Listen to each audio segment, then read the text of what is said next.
Amados, abra sua Bíblia comigo no Evangelho de João, capítulo 11. João, capítulo 11.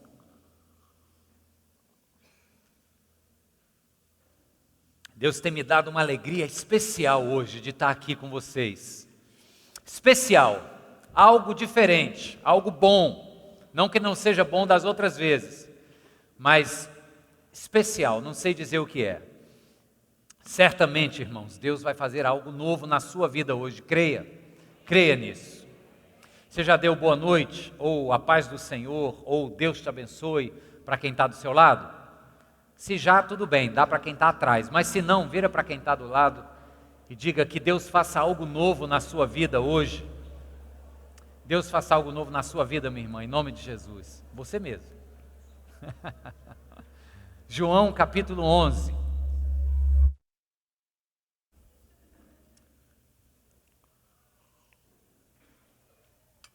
Nós vamos ler o texto a partir do verso 17.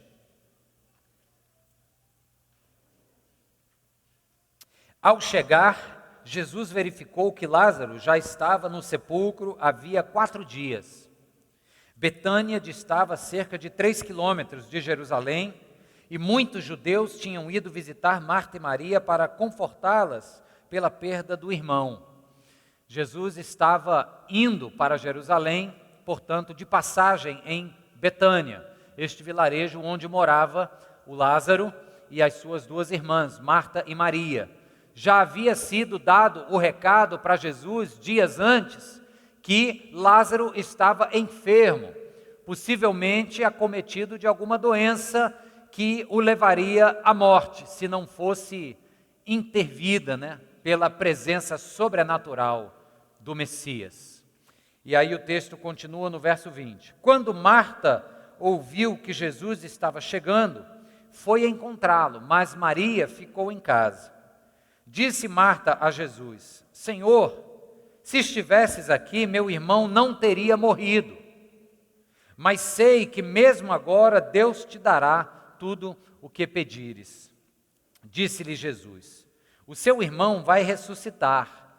E Marta respondeu: eu sei que ele vai ressuscitar na ressurreição, no último dia. Disse-lhe Jesus: eu sou a ressurreição e a vida. Aquele que crê em mim, ainda que morra, viverá. E quem vive e crê em mim, não morrerá eternamente. Você crê nisso?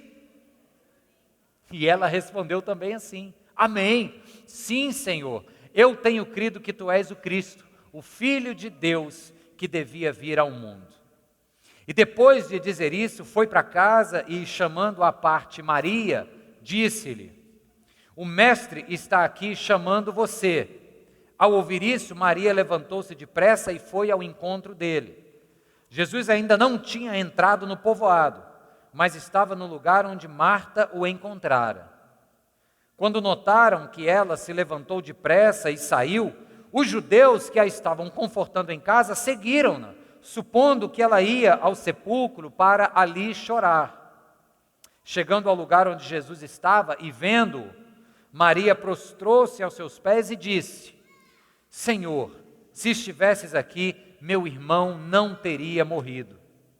Ao ver chorando Maria e os judeus que a acompanhavam, Jesus agitou-se no espírito, perturbou-se. Onde o colocaram? Perguntou ele. Vem e vê, Senhor, responderam eles. Jesus chorou. Então os judeus disseram: vejam como ele o amava. Mas alguns deles disseram: ele que abriu os olhos do cego não poderia ter impedido que este homem morresse? Este que abriu os olhos do cego não poderia ter impedido que este homem morresse? E a pergunta pairava no ar. Ore comigo agora. Senhor nosso Deus, te agradecemos por este milagre. Nós conhecemos essa história, Deus, e sabemos que esta pergunta não fica sem resposta.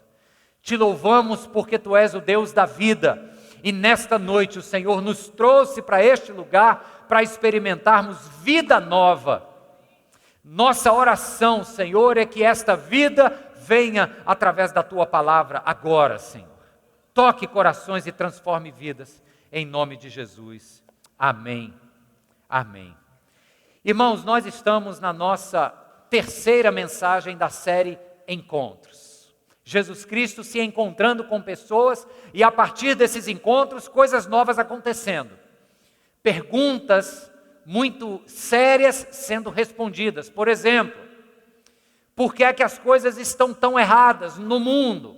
Aí o Natanael, pessoa com quem Jesus se encontrou na nossa primeira oportunidade, o Natanael mostra pela sua atitude de chacota e desdém para com os de Nazaré.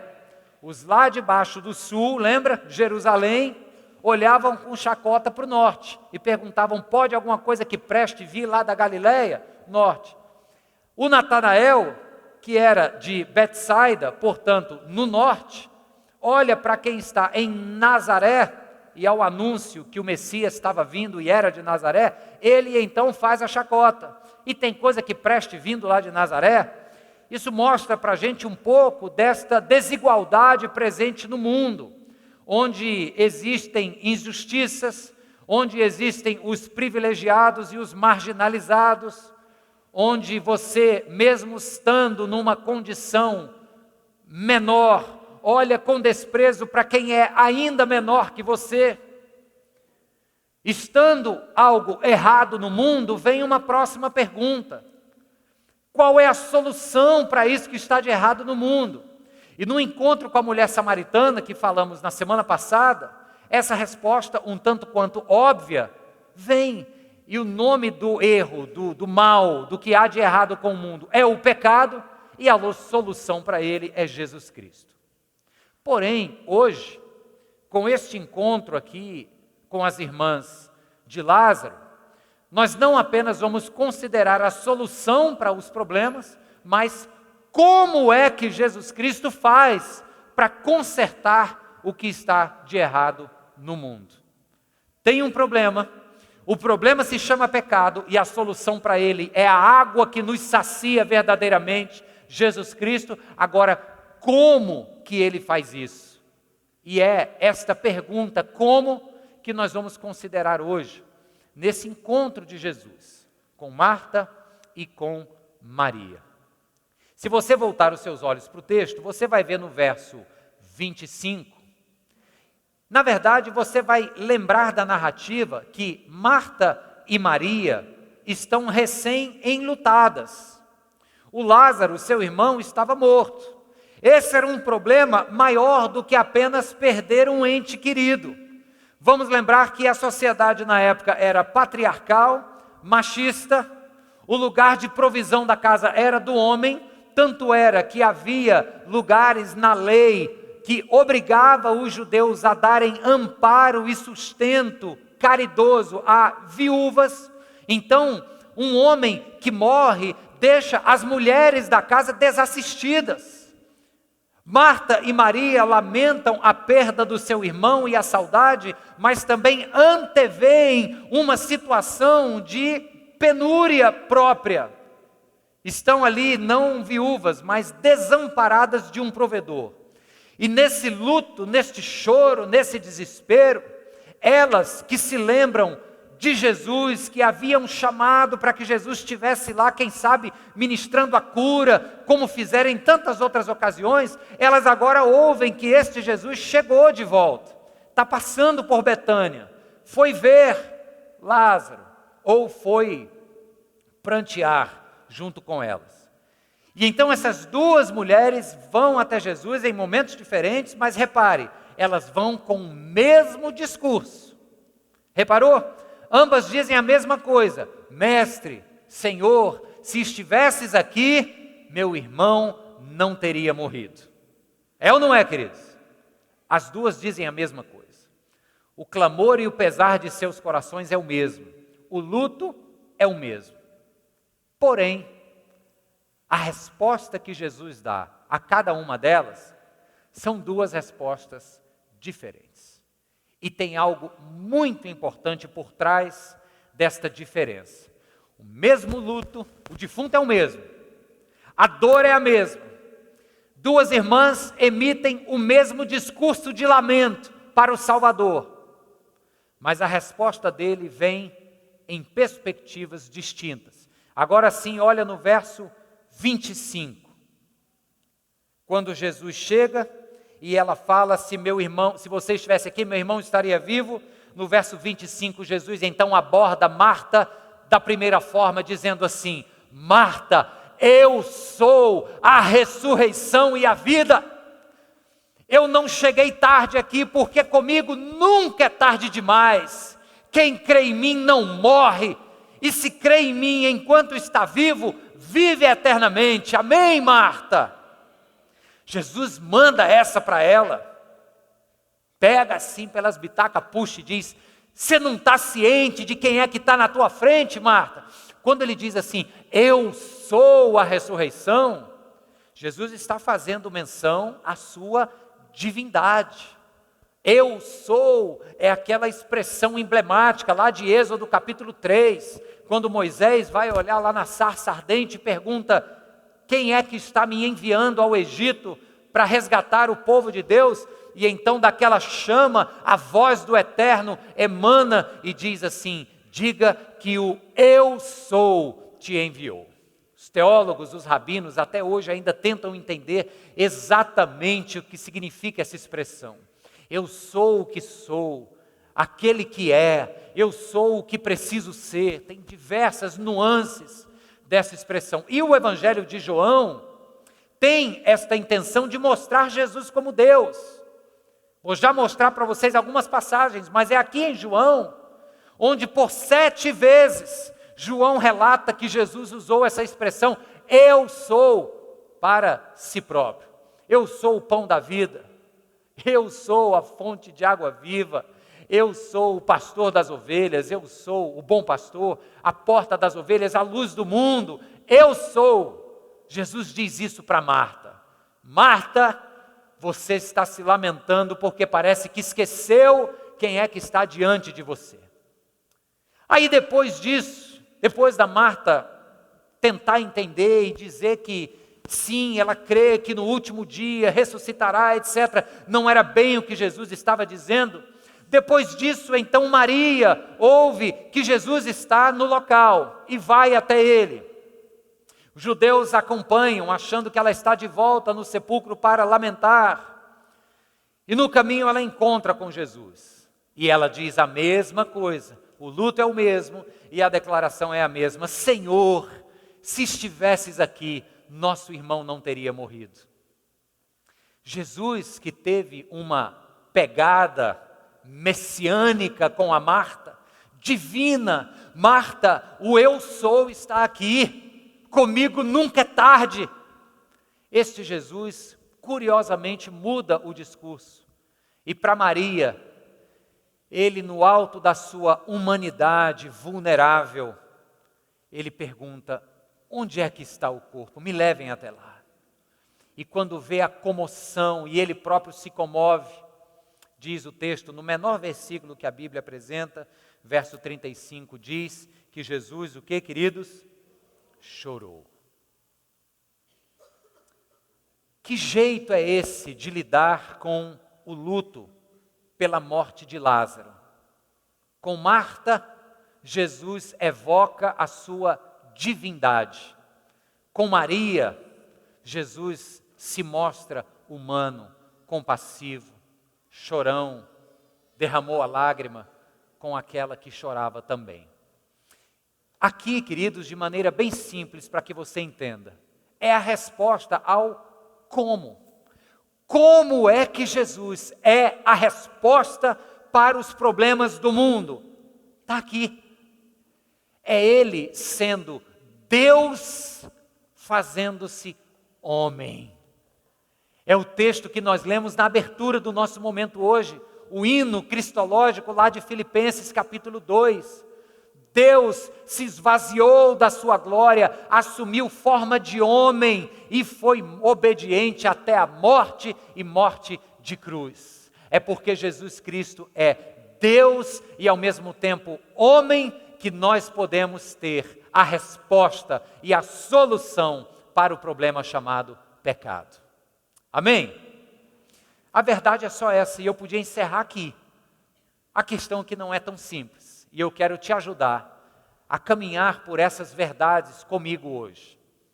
Porque quando a gente fala que Jesus é Deus, a gente está entrando num terreno difícil. Vários teólogos até hoje ainda discutem como é essa natureza divina. Várias pessoas especulam, 200% Deus, mais 200% homem, não dá, porque aí vira 400%, é maior que o inteiro. Então é 50-50, é metade Deus, metade homem. Não, também não é, porque a Bíblia diz que ele é plenamente humano e plenamente divino. Então é só 20% homem e é 80% Deus, por isso que ele aguentou aquela chibatada toda. Não, não é, porque a Bíblia diz que em tudo ele foi tentado, de todas as formas ele sofreu. É 100% homem, mas também é 100% Deus. Jesus mesmo dá indícios, reivindicando a sua divindade. Ele faz isso diretamente e indiretamente. Indiretamente ele diz assim, por exemplo, lá em Marcos 2, quando os amigos daquele aleijado descem a maca, lembra dessa cena? A casa está lotada e o rapaz precisava ser curado, só que ele não pode andar, nem consegue entrar na multidão porque ele está carregado numa maca. Os amigos descem por um buraco no telhado, botam ele na frente de Jesus. Jesus, antes de curá-lo fisicamente, o cura espiritualmente, dizendo assim, os seus pecados estão perdoados.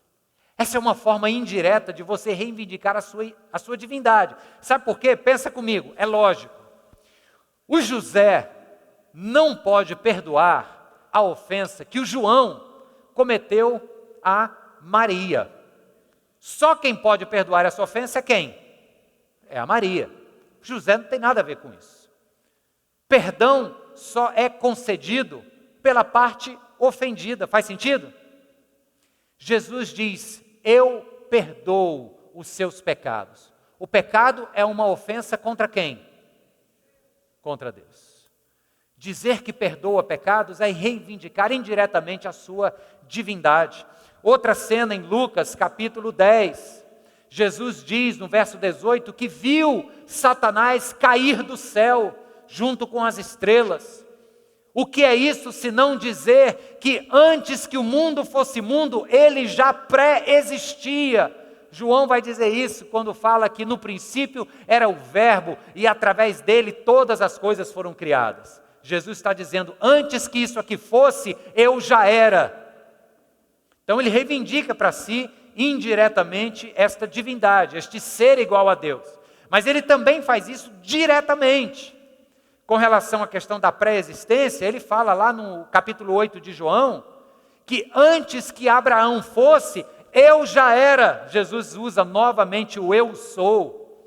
Vocês estão achando o quê? Que Abraão, o grande patriarca, é o cara da história de vocês? Quero dizer que antes de Abraão, eu sou. Jesus agora está diretamente reivindicando a sua divindade. João capítulo 5, verso 18, na cura do paralítico junto ao tanque de Betesda, diz lá no verso 18 que os judeus agora querem matar a Jesus por dois motivos. Primeiro, porque ele está violando o sábado. Segundo, porque ele está se dizendo igual ao Pai.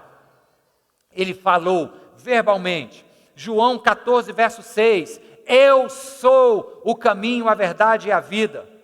Mas essa última aqui para mim é a mais forte. João 20, 28. Quando Cristo ressurreto aparece na frente dos discípulos acuados no quartinho, e o Tomé, que duvidava de tudo, tem que ver para crer, enquanto os demais discípulos estão embasbacados com o Cristo ressurreto, Tomé diz, se eu não puder ver as tuas chagas, eu não crerei. Em outras palavras, é isso que ele coloca, e Jesus diz, não seja por isso. Pega aqui. E quando Tomé então se dá conta, pelo toque, pela vista, de que se trata do Cristo que ressurgiu dos mortos, diz a Bíblia que ele cai de joelhos. E ele diz assim, Deus meu, Senhor meu. O que o Tomé diz é importantíssimo, mas o que Jesus faz depois é ainda mais importante. O que é que Jesus faz quando Tomé o adora como Deus? Ele recebe a adoração. E esse é o ponto, queridos, para um judeu que crê piamente no primeiro mandamento de que não farás para ti outros deuses, não adorarás e não se prostrarás diante de outro Deus. Para um judeu, ou seja, todos os discípulos eram judeus, na mente de um judeu, só quem pode ser adorado é Deus. Jesus Cristo é judeu. Ele recebe a adoração e acolhe, dizendo: é isso mesmo, Tomé, eu sou o Senhor e eu sou o Deus digno da sua adoração. Nessa hora aqui ele fecha com chave dizendo: é isso que eu sou Deus, comigo nunca é tarde demais, Marta, aleluia. Aí ele chega para Maria, e com Maria a pegada é outra. Mas deixa eu te falar sobre a divindade ainda. Esqueci de dizer uma coisa importante. Tem pessoas que, mesmo diante destas evidências aqui, bíblicas, não engolem essa história de Jesus ser 100% Deus. Isso cria um problema, porque se Jesus não é Deus, o Evangelho se esvazia de sentido. Então, essa é uma questão complexa, e muitos teólogos e historiadores discutem e apresentam formas de mostrar ao mundo que sim, Jesus é Deus, é quem ele disse ser. Teve um pregador presbiteriano escocês, século XIX, chamado John Duncan, que ele colocou este problema de um determinado jeito, que o C.S. Lewis, depois, século XX, também elaborou da seguinte maneira. Ele disse que existe um trilema. Pastor, não é dilema, não, dilema é com 2, trilema é com 3, existe. Um trilema é o seguinte: este que se diz ser Deus, das 3, esse é o trilema. Ou ele é uma fraude, alguém que malignamente está arquitetando um plano para enganar seguidores, ou ele é uma fraude, ou ele é um iludido, alguém que acreditou na mentira que criou a respeito de si próprio, ou então ele é Deus. Não tem outra opção. Ou ele de maneira perversa quer enganar para fazer algum mal e atrair seguidores, ou ele está fraudando esta informação, ou ele está iludido por ela, ou então ele é de verdade Deus. Aí eu gosto de pensar no seguinte, queridos, sobre Jesus não ser Deus, como alguns dizem, e ser então ou uma fraude ou um iludido. Pensa comigo, isso é uma questão de inteligência agora. Faz 2000 anos que Jesus Cristo foi assunto aos céus. Após ser assunto aos céus, ele deixou a sua mensagem nas mãos de 11 homens. Judas se matou, depois entrou o Matias. Aí, esses 12 homens que não eram capacitados para tal tarefa, um traiu, o outro se acovardou, os outros 10 fugiram, não tinham habilidades fenomenais, não eram os líderes potentes, não sabiam nada de inteligência emocional, nem de neurolinguística, não tinham técnica nenhuma de trabalho em equipe. Foi na mão destes incompetentes que Jesus deixou a mensagem. E esta mensagem dividiu a história entre antes e depois. Se alastrou o mundo afora a ponto de hoje, mais da metade do globo terrestre aderiu a esta mensagem. Fez com que os seus primeiros discípulos e outros cristãos, pais da igreja, fossem capazes de dar sua vida por esta mensagem, para não ter que negá-la perante autoridades que assim exigissem. E até hoje cristãos ainda dão suas vidas para não negarem o Cristo a quem chamam de Senhor. Eu pergunto para você, será que há 2000 anos, estas pessoas, a metade do globo terrestre, é burra o suficiente para continuar seguindo uma fraude ou um iludido? Não é, queridos. O ser humano é muito mais inteligente do que isso. Se não estamos seguindo uma fraude ou um iludido, porque não duraria tanto tempo, não permaneceria tanto tempo de pé uma mentira fraudulenta ou ilusão, quem é que nós estamos seguindo? É Deus. Jesus Cristo é Deus. E aí então vai para Maria. E para Maria ele muda o discurso. E diz o texto, você já sabe, eu vou apenas te lembrar, que ele se coloca humanamente do lado de Maria e chora. E ele diz, me leve até lá. Claro que ele sabia onde é que estava. Me leve até lá. Nesse momento agora aqui é o homem chorando, contrito pela perda de um amigo querido. Dizem alguns teólogos do Novo Testamento que a família de Lázaro, Marta e Maria, era como se fosse uma extensão da casa de Jesus. Por diversas evidências textuais, pela forma carinhosa em que Jesus os prefere e lida com eles. Então, nesta hora, um ente querido padece e Jesus, humanamente falando, chora. Este que é 100% Deus, é também 100% homem. E aqui, irmãos, nestas duas colocações do ser divino e do ser humano, nós aprendemos algo importantíssimo que Deus tem para nós. Deus tem para nós duas coisas importantes, preste atenção. Primeiro, o ministério da verdade. O ministério da verdade foi esse que chegou diante de Marta.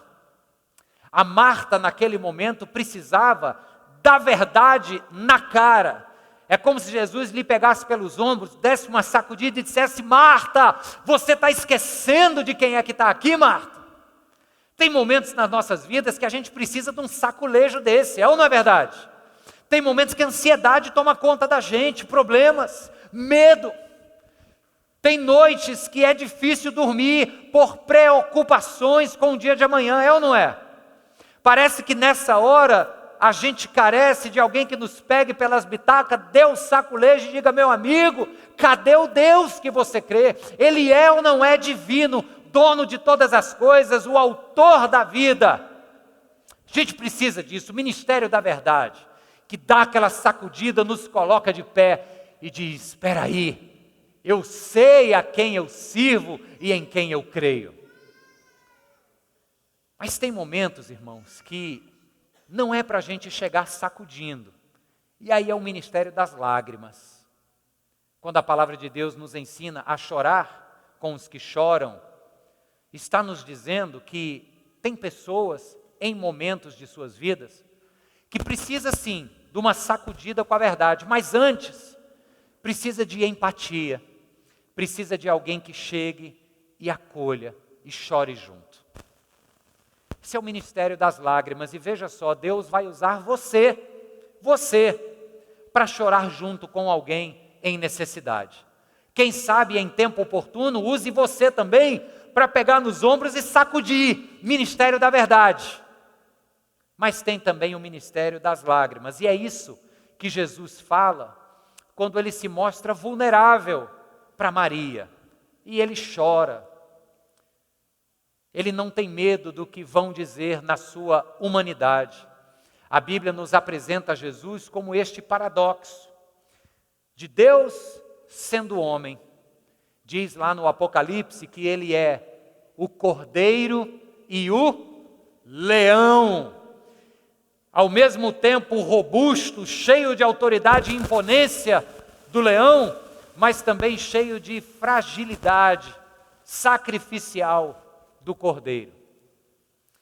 Tem algo bonito sobre a pessoa de Jesus neste paradoxo. Ele é terno, sem ser fraco, não demonstra fraqueza. Ele é forte, sem ser áspero. Humilde, sem ser inseguro. Tem autoridade, sem sombra de interesse próprio. Amém? Ele tem santidade, sem se distanciar. E ele tem poder, sem ser insensível. Esse é o nosso Jesus. Este é o paradoxo que é a resposta para os problemas do mundo. Quero caminhar para o final aqui, pegando um verso que nós não lemos, deixei por último de propósito, porque neste verso tem uma chave importantíssima para você entender tudo isso que nós estamos falando até agora. Verso 38, olhe comigo na sua Bíblia.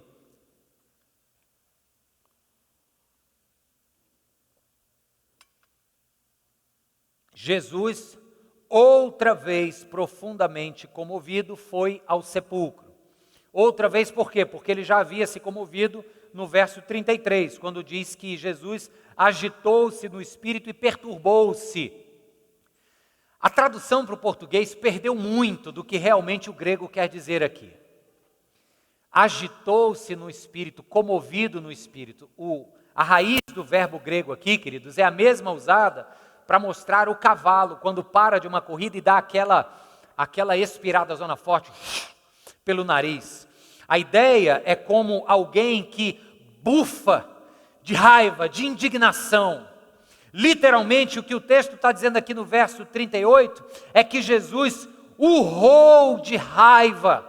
Tem violência nessa expressão aqui. Ele mostrou de maneira violenta a sua indignação diante do sepulcro. Mas indignação com quem? Não era com Marta nem com Maria, pelo contrário. Com Marta e com Maria, ele mostrou ternura. Ele sacudiu aquela que precisava ouvir a verdade e ele acolheu aquela que precisava que chorassem juntos. A indignação urrada de Jesus aqui é contra o inimigo de todos nós, a morte. Diante do sepulcro, Jesus bufa indignado. Sabe por quê, irmãos? Porque a morte é o resultado último do nosso pecado.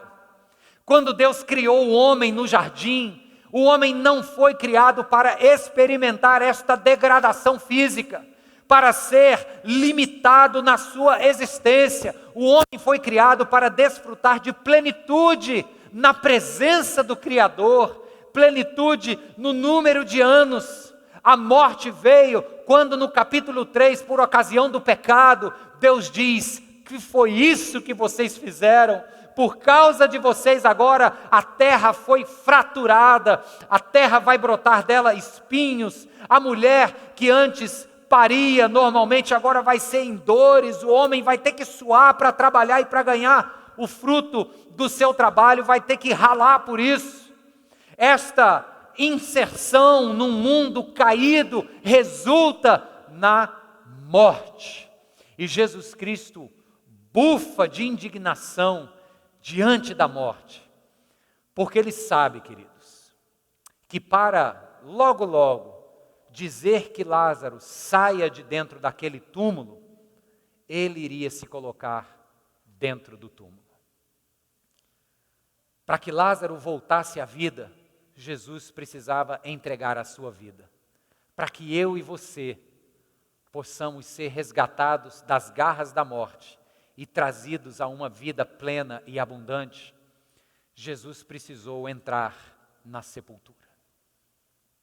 E essa é a grande mensagem de quando a gente lê a história onde o Senhor se revela como Deus e como homem. Eu posso todas as coisas, mas podendo tudo, eu escolho morrer por vocês.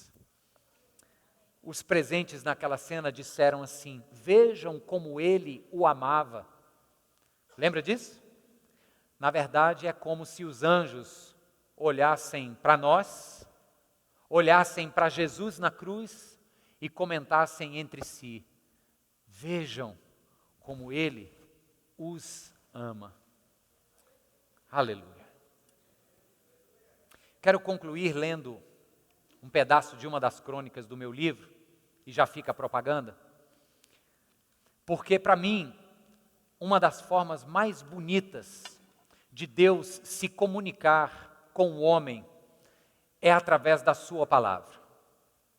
Às vezes nós achamos que nós vamos conhecer Deus a partir do nosso esforço próprio.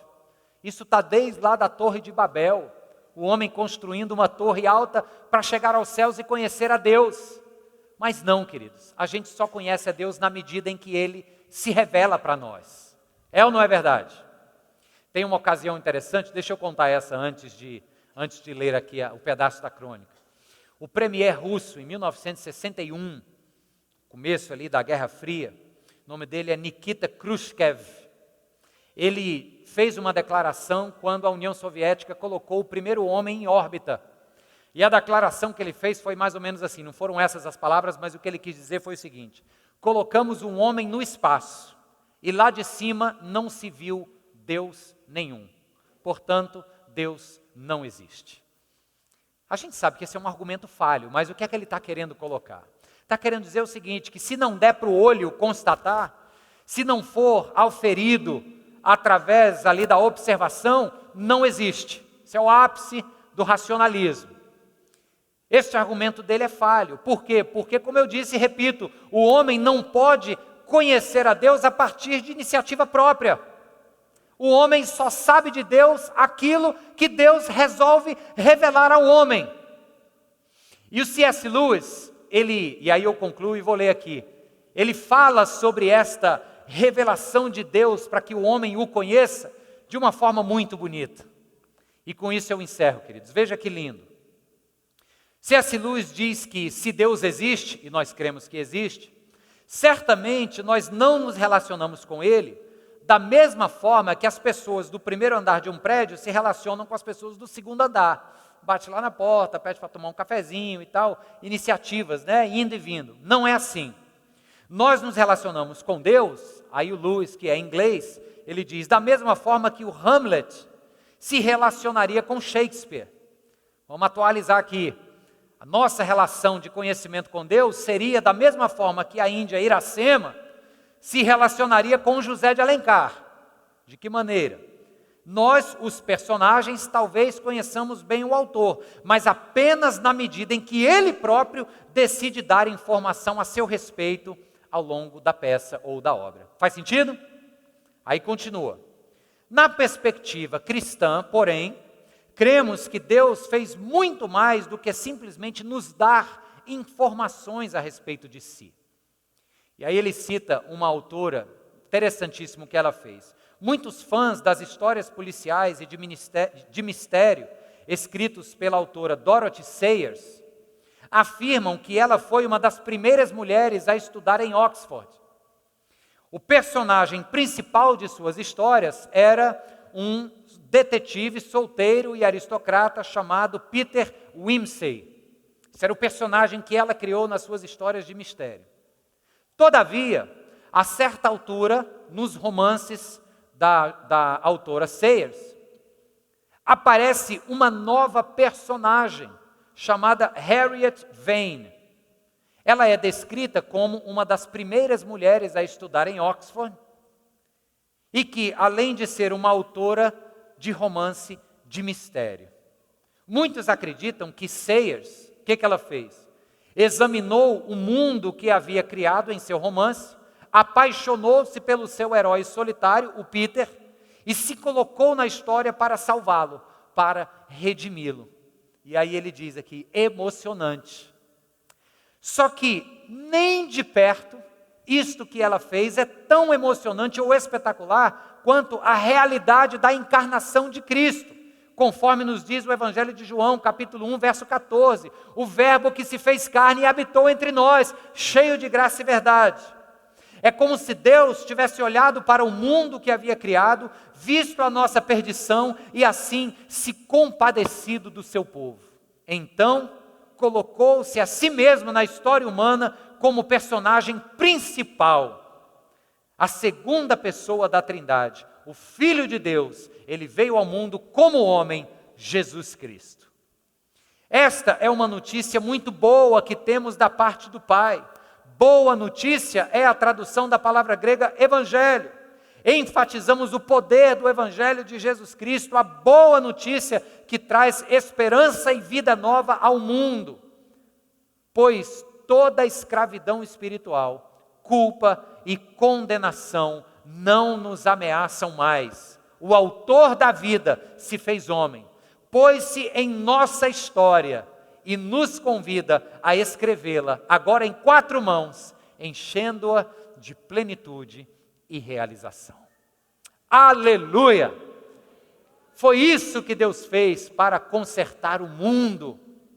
Veio em carne como homem, 100% divino, 100% humano, nos sacode pelos ombros dizendo, eu estou aqui, mas quando a necessidade é lágrimas, chora junto, caminha junto, ouve o nosso clamor. Esse é o Deus que te oferece uma vida nova.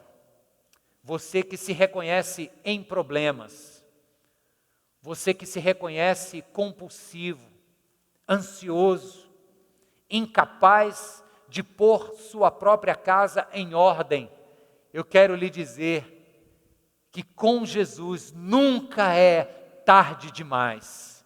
Ele sempre chega na hora certa. E Ele está aqui hoje e quer tocar na sua vida. Louvado seja o nome do Senhor. Amém. Amém.